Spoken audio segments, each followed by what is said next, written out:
আজ একদম মন থেকে salute mister Madhab Sen, the CEO of Realme, আপনাকে এবং আপনার হাতে তৈরি করা এই আপনার ব্র্যান্ড রিয়েলমিকে।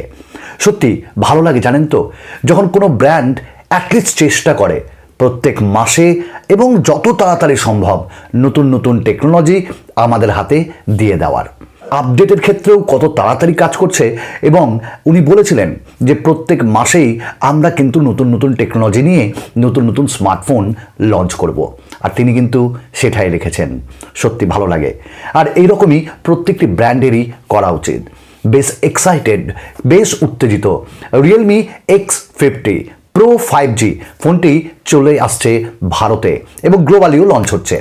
সব থেকে ভালো কথা জানেন তো, মিস্টার মাধব সেন উনি বলেছিলেন যে রিয়েলমি X50টা আনছি না, কিন্তু হঠাৎ করে চলেও আসছে। X50 প্রো 5G লঞ্চ হতে চলেছে খুব তাড়াতাড়ি, এই মাসেই। কবে আসছে, কি নিয়ে আসছে, মানে এর স্পেক্স কি, এর ফিচার্স কি, কি এর বৈশিষ্ট্য, আর কত দামে আসছে, এই সব নিয়ে আজকের একদম গরমা গরম এই ভিডিও। আমি সুমন, আমার সঙ্গে দেখতে থাকুন। তো চলুন করবো না আর দেরি, শুরু করি তাড়াতাড়ি। জানি 5G এখনও আমাদের এখানে অ্যাভেলেবেল না, মানে 5Gর কোনো দরকারই নেই।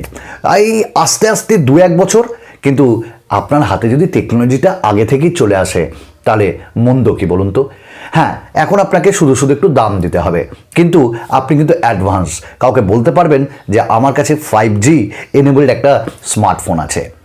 রিয়েলমি X50 প্রো 5G ফোনটি লঞ্চ হতে চলেছে 24শে ফেব্রুয়ারি মাসের 24 তারিখ 2:30 থেকে।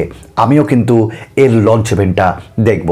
আর যেটা সব থেকে আমার কাছে গুরুত্বপূর্ণ সেটা হলো এই ফোনটির দাম ভারতে কত রাখা হচ্ছে, এবং বাংলাদেশে অবশ্যই 10 থেকে 15,000 বেশি হবে এর দামটি।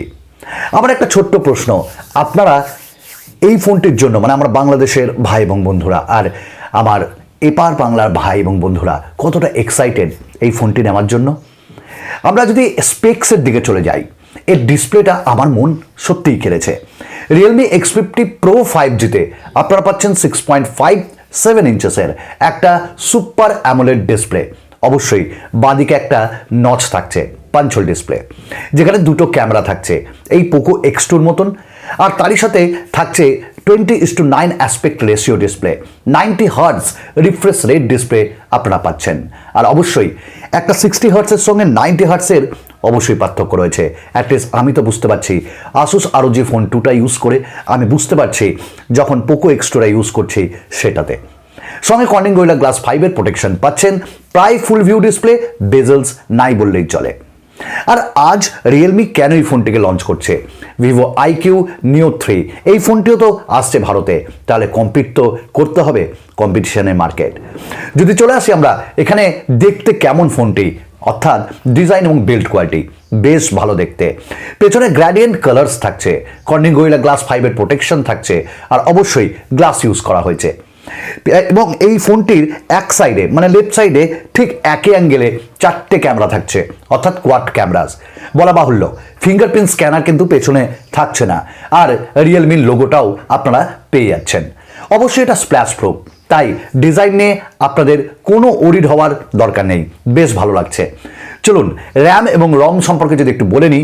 UFS 2.1 স্টোরেজ স্পিড আপনারা পাবেন, আবার অনেকে বলছে 3.1, এটা তো দেখার দরকার কোনটাতে আসছে। LPDDR4X র্যামও আপনারা পাচ্ছেন। এতে 3টে ভ্যারিয়েন্টে আসবে মনে করা হচ্ছে। একটা হলো 8GB 128GB, একটু অবাক হলেন তো, অবাক আরেকটু হবেন। আরেকটা হলো 6GB 256GB র্যাম এবং রমের সাথে, আরেকটা হলো 12GB 256GB র্যাম এবং রমের সাথে। তো একটু আমার অবাক লেগেছে 8GB 128GB কেন? হয়তো প্রাইসের জন্য। এখানে কিন্তু কোনো মাইক্রো SD কার্ড স্লট আপনারা পাবেন না, অর্থাৎ এটিতে শুধুমাত্র দুটো সিমই ইউজ করবেন এবং করতে পারবেন। এখানে কিন্তু আপনারা ডুয়াল 5G আপনারা পাচ্ছেন, সাথে dual 4G VoLTE, native video calling সব কিছু থাকছে। প্রসেসর 865 কোয়ালকম স্ন্যাপড্রাগনের, দারুণ প্রসেসর, একদম মাখনের মতন। শুধু তাই নয়, এখানে 7 ন্যানোমিটার প্লাস টেকনোলজিতে এটা কিন্তু তৈরি, আর অ্যাড্রিনো 650 GPU এটাও পাবেন।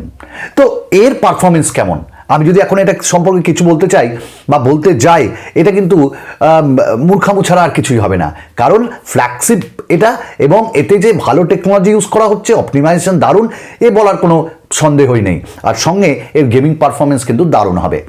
কুলিং টেকনোলজি এখানে ব্যবহার করা হয়েছে, অর্থাৎ ফোনটি খুব তাড়াতাড়ি গরম হবে না, আর গরম হলেও খুব তাড়াতাড়ি এটি ঠান্ডাও হয়ে যাবে। আসলে একবার দেখে নিই ক্যামেরা। মোট 6টা ক্যামেরা রয়েছে এই Realme X50 Pro 5Gতে। সামনে দুটি ক্যামেরা, যেটার মধ্যে একটি হলো 16 মেগাপিক্সেলের আর আরেকটি হলো 8 মেগাপিক্সেলের আলট্রা ওয়াইড অ্যাঙ্গেল লেন্স। আর এখানে যদি আমরা পেছনে দেখি 64 মেগাপিক্সেলের প্রাইমারি ক্যামেরা, যেখানে ইউজ করা হয়েছে সনি IMX 686 এই সেন্সারটি। আমরা জানি, আমি পোকো X2 ব্যবহার করছি, আর এর ক্ষমতা কতটা, এর ডাইনামিক রেঞ্জ কতটা ভালো, এর লো লাইটে পারফরমেন্স কতটা ভালো, এ নিয়ে বলার অপেক্ষাই রাখে না। আরেকটি কথা না বললেই নয়, এখানে আরও 3টে সেন্সার্স দেওয়া হয়েছে। তার মধ্যে একটি হলো 12 মেগাপিক্সেলের টেলিফোটো লেন্স, তারপরেরটা হলো 8 মেগাপিক্সেলের আলট্রা ওয়াইড অ্যাঙ্গেল লেন্স, আর একটি হলো 2 মেগাপিক্সেলের super macro lens. Super macro লেন্সটা আমি বাদে দিলাম, ওর কাজ তেমন হয় না আর এর আউটপুটও ভালো না।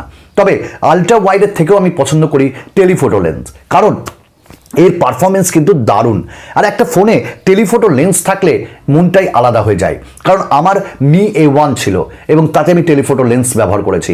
আমার Redmi K20 ছিল, তাতে আমি টেলিফোটো লেন্স ব্যবহার করেছি। আমি জানি টেলিফোটো লেন্সের কতটা গুরুত্ব। আপনাদের কি মনে হয় অবশ্যই আপনারা জানাবেন। আর হ্যাঁ, পড়ে থাকলেও সাবস্ক্রাইব, বা আপনারা সাবস্ক্রাইব করবেন কিনা, যদি ভালো লাগে, মনে হয় দাদাকে আগিয়ে নিয়ে যাবেন, করতে পারেন। লাইক করাটা আপনার ওপর, ডিসলাইক করাটাও আপনার ওপর, আর কমেন্টস শেয়ার অবশ্যই করতে ভুলবেন না। এগিয়ে যাই আমরা ব্যাটারির ক্ষেত্রে। তার আগে এখানে কিন্তু আপনারা EIS পাবেন, 4K ভিডিও রেকর্ডিং পাবেন, সুপার স্লো মোশন পাবেন, নাইট স্কেপ পাবেন, ক্রোমা বুস্ট পাবেন, টাইম ল্যাপস পাবেন, আর 20x আপনারা হাইব্রিড জুম পাবেন। সেটা বেশ দেখার মতন। আমরা যদি এবার ব্যাটারি ক্ষেত্রে যাই, তাহলে ব্যাটারি নিয়েও বেশ বলার আছে। 4200 mAh এর কাছাকাছি এখানে ব্যাটারি পাবেন, আর 65 ওয়াটের সুপার ডার্ট চার্জ পাবেন। মানে কি ফাস্ট হবে আপনি বুঝতে পারছেন। 30 ওয়াট, 27 ওয়াট, এদের থেকে কতটা এগিয়ে। সত্যি করেই ভালো লাগে টেকনোলজি, কোথায় আমরা যাচ্ছি। অ্যাটলিস্ট অ্যান্ড্রয়েড 10 আর সাথে আপনারা পাবেন কালার OS 7, সব ফিচার্স, সুপার ডার্ক মোড, দারুণ ব্যাপার। তাহলে সুপার, এখানে আরেকটা জিনিস, ডলবি সারাউন্ড সাউন্ড আছে। এবার ফিঙ্গারপ্রিন্ট স্ক্যানারটি কোথায় পাবেন? কেউ বলছে সাইডে, কেউ বলছে ইন ডিসপ্লে। সুপার অ্যামোলেড হলে ইন ডিসপ্লেতেই দেওয়াই তো উচিত। এবার যদি সাইডে দেয়, নতুন টেকনোলজি দিতেই পারে। এবার এটা তো দেখার ব্যাপার লঞ্চ ইভেন্টে এর যে জিনিসটা সেটা কি দিচ্ছে। তাহলে এবার এগিয়ে আসি যে এই ফোনটির দাম কত হবে। দেখুন, অ্যাবাভ 35,000 ভারতীয় টাকায় মনে করা হচ্ছে, আর বাংলাদেশে মোটামুটি 45,000-এর উপর। এটা তো ধারণা বা মনে করা হচ্ছে। এবার আসল তো মিস্টার মাধব শেঠ জানেন, এবং রিয়েলমি ব্র্যান্ড কি করবে সেটা তারা জানেন। আমরা অধীর আগ্রহে লঞ্চ ইভেন্টের জন্য 24শে ফেব্রুয়ারি অধীর আগ্রহে পাখির চোখের মতন তাকিয়ে আছি। আমরা দেখি কোন প্রাইসে এই ফোনটি লঞ্চ হচ্ছে। যদি প্রাইস হাইক করানো হয়, তাহলে তো আবার সমালোচনার ঝড় নিয়ে চলে আসবো আরেকবার আপনাদের সামনে। আমি সুমন, আজকের মতন এটুকুন। চলুন, নমস্কার।